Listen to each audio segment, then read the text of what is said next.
तो यार देखो, अभी तुम्हारे नीट 2024 के पेपर में लगभग 5 से 6 दिन बाकी है। एट इस पॉइंट ऑफ टाइम पे तुम्हें क्या करना चाहिए, तुम्हें क्या चीज़ रिवाइज करनी चाहिए, तुम्हें मॉक टेस्ट देने चाहिए कि नहीं देने चाहिए, तुम्हें नीट के पेपर वाले दिन अपना पेपर क्वेश्चन पेपर को पढ़ते वक्त क्या अप्रोच रखनी चाहिए, एक ओएमआर जो है वो कैसे फिल करनी है, क्या मिस्टेक्स तुम्हें अवॉइड करनी है, अगर तुम्हें कोई क्वेश्चन नहीं आता है तो तुम कैसे एलिमिनेशन मेथड के हेल्प से क्वेश्चन को टैकल कर सकते हो। तो यार आज की वीडियो में हम कंप्लीट यही बात कर रहे होंगे, तो परेशान होने की बिल्कुल जरूरत नहीं है। Make sure to subscribe the channel and watch the video till end. Guys, my name is Ayushi and I am currently a second year MBBS student at Karwar institute of medical sciences Karnataka.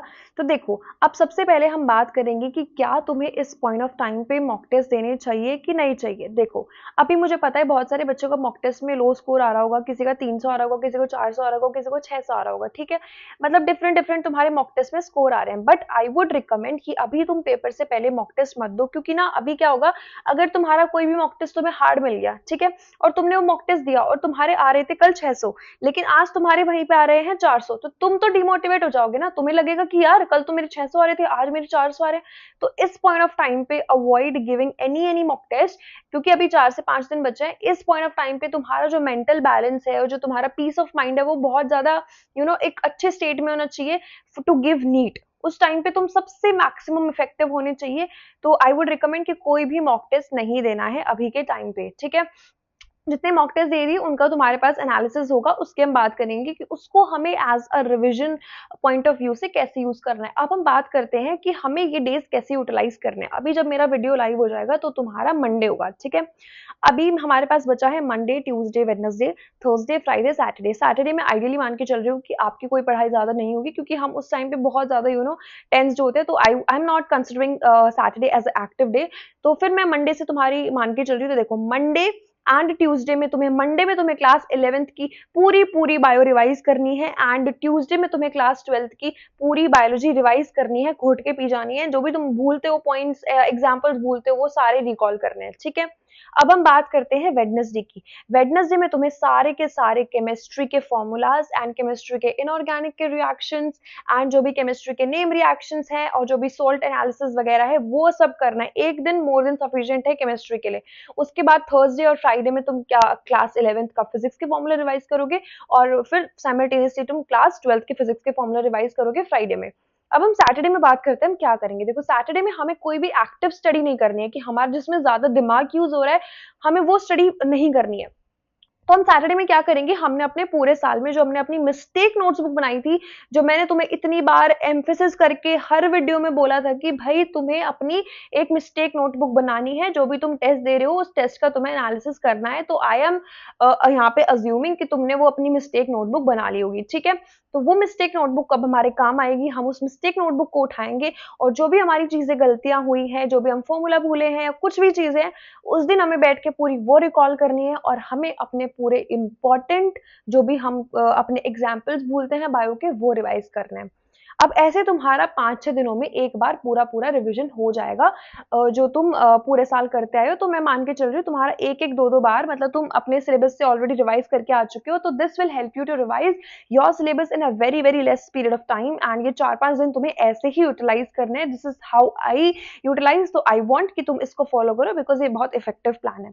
अब उसके बाद हम बात करते हैं नीट के D day की। I know बहुत बहुत टेंशन होती है जब हम बाहर बच्चों को देखते हैं कि यार इतने सारे बच्चे हैं। जब एक क्लासरूम में 5-6 बच्चे, 50-60 बच्चे बैठे होते हैं और हमें पता होता है कि इस क्लासरूम से सिर्फ 1 या 2 बच्चों का ही सिलेक्शन होगा, तो हम ये चाहते हैं कि उस क्लासरूम से वो 1 या 2 बच्चे हम हो। पेरेंट्स जब बाहर वेट कर रहे होते हैं, मतलब वो 3 घंटे उनके लिए कितना डिफिकल्ट होता है। हम तो एग्जाम लिख रहे होते हैं, बट उनके लिए भी बहुत डिफिकल्ट सिचुएशन होती है। तो यार I can totally imagine, I have been through the situations. तो अभी मैं तुम्हें बताने वाली हूँ कि तुम्हें क्या चीजें नीट के डी डे पे करनी है, क्या नहीं करनी है। सबसे पहले देखो, अभी आई वुड वांट कि जो चीजें मैं तुम्हें बता रही हूँ तुम इसको फॉलो करो, बट अगर तुम्हारा कोई अपना तुमने कोई प्लान पूरे साल फॉलो किया है तो तुम वो भी फॉलो कर सकते हो। देखो, सबसे पहले तुम्हें बायोलॉजी सेक्शन से सॉल्व करना स्टार्ट करना है। तुम सबसे पहले बायोलॉजी सेक्शन पे जाओगे एंड तुम उसका जोलॉजी सेक्शन सॉल्व करोगे। सपोज तुमने जोलॉजी सेक्शन का एक पेज पूरा सॉल्व कर लिया, जिसमें हमारे 15 से 20 क्वेश्चन थे। अब तुमने वो 15 से 20 क्वेश्चन का डायरेक्टली ओएमआर फिल करना है। ओएमआर फिल करते वक्त ये ध्यान रखना है कि अगर 143 का सी टिक करना है तो मैं ओएमआर में भी 143 का सी ही टिक कर रहा हूं। ये नहीं करना है कि हमने क्वेश्चन पेपर में कुछ और किया, एक ओएमआर में गलती होती है, आपका पूरा नीचे तक गलत हो जाएगा। ऐसे अगर तुम करोगे, ठीक है। तो जो हमारे क्वेश्चन पेपर में पॉइंट्स मेंशन है, क्वेश्चन पेपर में जो आंसर मेंशन है, हमें ओएमआर में वही भरना है, तो ओएमआर फिलिंग में गलती नहीं करनी है। तो ऐसे लगभग लगभग हमें 45 टू 50 मिनट्स लगेंगे एंड हमारा बायोलॉजी सेक्शन प्रॉपरली हो जाएगा। उसके बाद हम आते हैं केमिस्ट्री सेक्शन पे। केमिस्ट्री सेक्शन में हमारा जनरली फिजिकल केमिस्ट्री होती है, जहाँ पे हम अटक जाते हैं, जिसकी कैलकुलेशन हमें थोड़ी सी ट्रिकी लगती है। आई वुड सजेस्ट यू कि अगर तुम्हें किसी क्वेश्चन की कैलकुलेशन ट्रिकी लग रही है तो प्लीज मेक श्योर कि आप उसे एंड में सॉल्व करें, क्योंकि उस पर 10-15 मिनट वेस्ट करने का कोई फायदा नहीं है। इतने में तुम अपने दूसरे क्वेश्चन कर सकते हो। Organic and inorganic comparatively easy होती है, अगर तुम्हें आता है तो तुम्हारा क्वेश्चन होगा, अदरवाइज नहीं होगा, ठीक है। अब ऐसे ही तुम्हारा पूरा फिजिक्स का सेक्शन भी सॉल्व हो जाएगा। तो मैं सबसे पहली बात तुम्हें यहाँ बताना चाहूंगी कि कोई भी बच्चा क्वेश्चन रीडिंग में जल्दबाजी नहीं करेगा। क्वेश्चन रीडिंग को प्रॉपर टाइम दोगे, बिकॉज हम आधी बार क्वेश्चन पढ़ने में ही गलत कर देते हैं, ठीक है। अब जितने भी मैच द फॉलोइंग वाले क्वेश्चन आएंगे, उनमें देख लेना कि ऑप्शन में किस 1 2 3 4 में से किस वाले ऑप्शन में चारों चीजें अलग हैं, तो बस उसी ऑप्शन को मैच करना, ठीक है।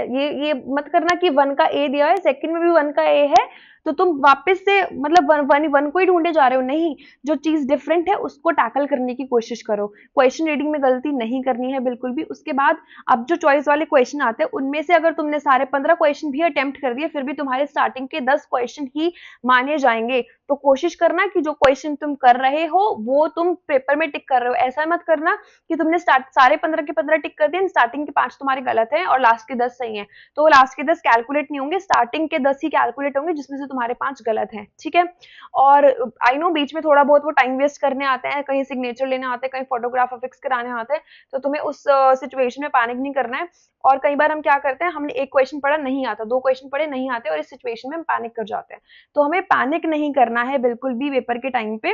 देखो पेपर में बहुत सारे क्वेश्चंस हैं, ठीक है। ऐसा नहीं है ना कि पेपर में सिर्फ 90 क्वेश्चंस बायो के हैं, 45 फिजिक्स के हैं, 45 केमिस्ट्री के हैं, तो 180 टोटल क्वेश्चंस है ना, 200 वैसे तो आएंगे। तो तुम्हें पैनिक नहीं करना है। 1-2 क्वेश्चन नहीं आता तो इसका मतलब ये नहीं है कि तुम्हारा नीट क्लियर नहीं होगा, ये बात ध्यान रखो। तो पेपर में पैनिक नहीं करना है बिल्कुल भी। पेपर से पहले वाले दिन अपने सेंटर पे थोड़ा जल्दी चले जाना एंड थोड़ा लाइट ब्रेकफास्ट करके जाना। और अभी इस पॉइंट ऑफ टाइम पे 3-4 दिन प्रॉपर्ली हाइड्रेट रखो खुद को, थोड़ा सोने पे थोड़ा ध्यान दो एंड नींद से पहले प्रॉपर स्लीप लेके जाना। इतना मतलब टेंशन मत लो, सब अच्छा होगा। You have studied through out the year, please trust your hard work, please trust your parents hard work. Otherwise ये तो 3-4 दिन अगर तुमने अपने बॉडी को अच्छे से रेस्ट नहीं दिया तो तुम बिल्कुल भी इफेक्टिव फील नहीं कर पाओगे एंड एट द एंड तुम्हारा ब्रेन फॉग हो जाएगा और तुम नीट के पेपर में जोन आउट हो जाओगे। तो I don't want you to experience such situations. So यार that's it for the video and अभी शायद मैं नीट से पहले एक और वीडियो निकालूं। I hope you like the video and all the very very very best for NEET 2024। I know तुम यार नीट का पेपर फाड़ के आओगे, रॉक करके आओगे। Just have trust in your self. I know you will do it, I know you will crack it, you have studied through out the year. तो तुम में वो पोटेंशियल है, तुम जरूर करके आओगे। बस अपने अंदर ये चीज रखो कि हाँ मैं करूंगा या मैं करूंगी।